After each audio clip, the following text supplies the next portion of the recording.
C'est une nouveauté dans Europe 1 Matin, la chronique Innovation de Sandra Freeman. Bonjour Sandra. Bonjour Bruce Toussaint, bonjour à tous. Chaque jour, une initiative, une idée, un progrès qui pourrait changer notre vie, Julie. Et oui, 2013, année de la transition énergétique, c'est le leitmotiv de la ministre de l'écologie Delphine Batho. Mais comment réduire notre dépendance à l'égard du pétrole? On sait que c'est l'enjeu principal.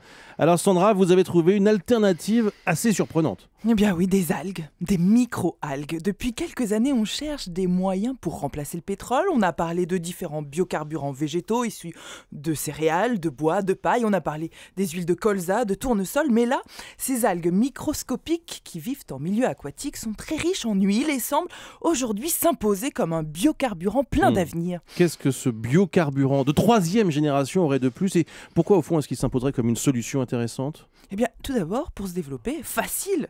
Ces micro-algues n'utilisent que de l'eau, des sels minéraux, la lumière du soleil et du CO2 dont elles sont gloutonnes et c'est pas mal, ça permet de recycler du gaz carbonique rejeté par des usines par exemple.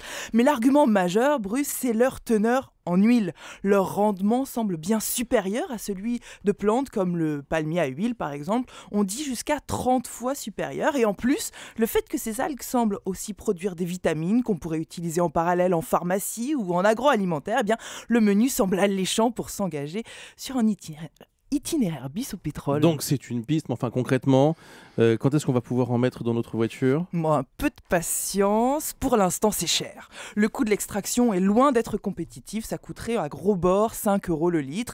Mais le système en lui-même paraît déjà au point, sans aucune adaptation technique. Et il y a quelques jours, d'ailleurs, une jeune société basée à Livourne, près de Bordeaux, a fait rouler un véhicule avec ce fameux biocarburant à base de microalgues. Alors globalement, cette découverte semble susciter de vifs intérêts en France, comme aux États-Unis d'ailleurs.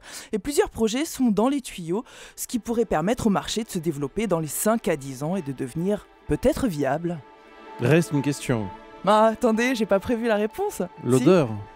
Non mais les algues. It smells c'est like a flower.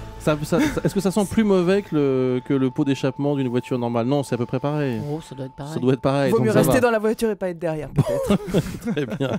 Merci beaucoup Bonne Sandra journée. Freeman, merci.